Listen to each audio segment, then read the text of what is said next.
గీతాంజలి అంజలిని చూసి ఇంకా పెద్ద రచ్చ చేస్తుంది అనుకున్నట్టుగానే పెద్ద రచ్చ.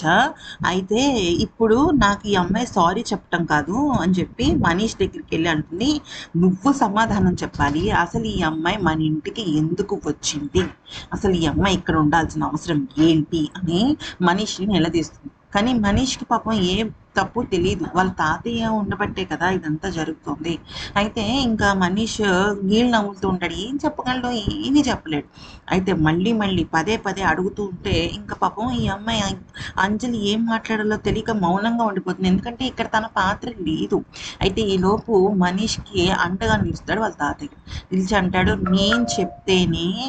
నేను చెప్తేనే ఆ అమ్మాయి ఇక్కడ ఉంది అంటే కేవలం అమ్మ కోసం మాత్రమే మీరు గనక ఈ అమ్మాయిని ఇక్కడ తీసుకొచ్చినట్టయితే ఇప్పుడు ఈ అమ్మాయిని పంపించేసేయండి అంటే ఇంకా వాళ్ళ అంటే ఈ అమ్మాయి వినదు, ఈవిడ అసలు గీతాంజలి అసలు మాటే వినదు.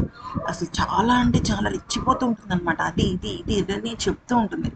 కానీ ఇంకా ఆ మాటలన్నీ విన్న తర్వాత కుటుంబ సభ్యులందరూ కూడా గీతాంజలికి ఫేవరబుల్గా వాళ్ళ తాతయ్య దగ్గరికి వచ్చి రిక్వెస్ట్ చేస్తుంటారు ఈ అమ్మాయిని పంపించేయమని చెప్పేసి. అయితే వాళ్ళ తాతయ్య ఏమంటాడంటే, నేను ఈ అమ్మాయిని పంపించను అని గట్టిగా అరుస్తాడనమాట.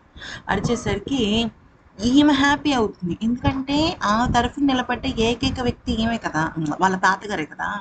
తను హ్యాపీయే, హీరోయిన్ హ్యాపీయే, గీతాంజలి అంజలి. అయితే ఇంకా మనీష్, వాళ్ళ తాతయ్య, గీతాంజలి, అంజలి ఈ నలుగురి మధ్య చాలా పెద్ద ఇష్యూ అయితే జరుగుతుందన్నమాట. అది ఫ్రెండ్స్, ఈరోజు కనుక సీరియల్ మనం గమనించినట్టయితే ఇది విషయం. ఈ వీడియో నచ్చితే లైక్, షేర్ అండ్ సబ్స్క్రైబ్.